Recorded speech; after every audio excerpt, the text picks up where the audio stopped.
The most important thing about attribution is that it is directional and not precise. Pixels cannot capture every touch point, every interaction, every conversation that is happening about your brand in real life. And at the same time, all pixels have a significant amount of direct or unattributed traffic where we just don't know where they heard about the brand and what was their first touch point. Actually, on that note, a post-purchase survey along with the pixel is a really good idea because you get that human feedback and then you get that raw, actual precise click data. The combination of those two can paint a much better picture for you. The other issue that I see with attribution apps is people look at one app and they want to answer all their questions. I don't think that is the right idea. My recommendation is always look at your top 1, 2, or maybe maximum 3 most acute questions. So for example, campaign budget management is one of the most common use cases why people want to look at attribution, but sometimes it's also used for budget prediction and planning purposes. Some people use it for creative management,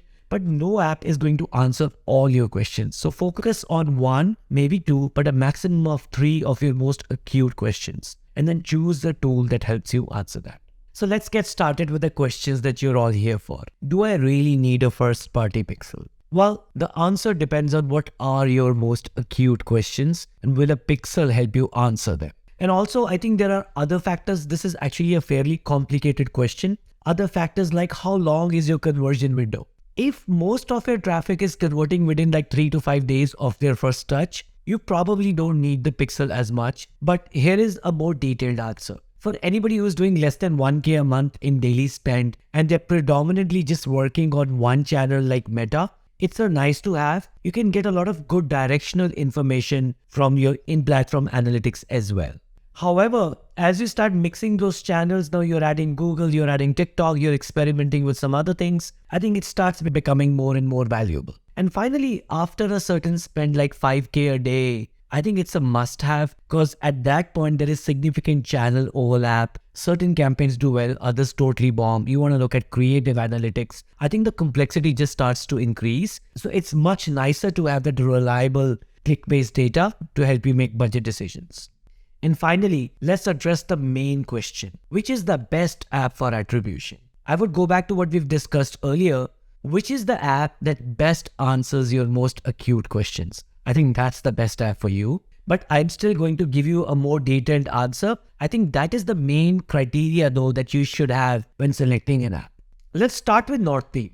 They report both on cash and accrual, but their recommended approach is to look at 1-day accrual ROAS and then multiply it by the projected lift that Northbeam gives you. So we've discussed this in a previous slide. It's exactly the same thing. This is the preferred approach that Northbeam recommends. TripleWhale also reports on both cash and accrual, but their preferred methodology is to rely on triple pixel attribution on a cash basis. So that lines very well with the in-platform reporting. And if you may remember from our previous slides, triple pixel model is where the last touch point of any channel gets full credit, but your total can add up to more than one because for the same transaction, multiple channels may get full credit. Socioh also reports both on cash and accrual basis, but our focus is very much on helping you very quickly decide whether you want to increase your budget or cut your budget. Let me quickly show it to you. So here is Socioh's Bid Advisor interface, and the whole purpose of this screen is to help you decide whether you want to cut the budget of a campaign or increase its budget. On the top, you will see some cash-based attribution.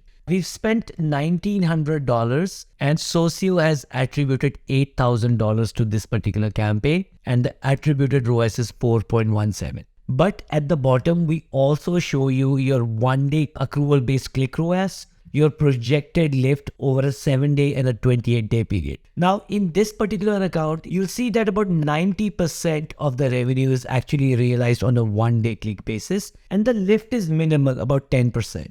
Now, the other interesting question to ask is, I have very healthy ROAS for a campaign that is producing 71% new customers. Why is Socioh's model, in fact, 3 of our models are predicting cutting the budget of this campaign? And by the way, this is a unique Socioh feature where we try and tell you a day or two early that this campaign is now going downhill. And you will find some hints in the graphs below. You can see that the revenue is beginning to trend downwards or flatten. Of course, today's partial day revenue, so it's low.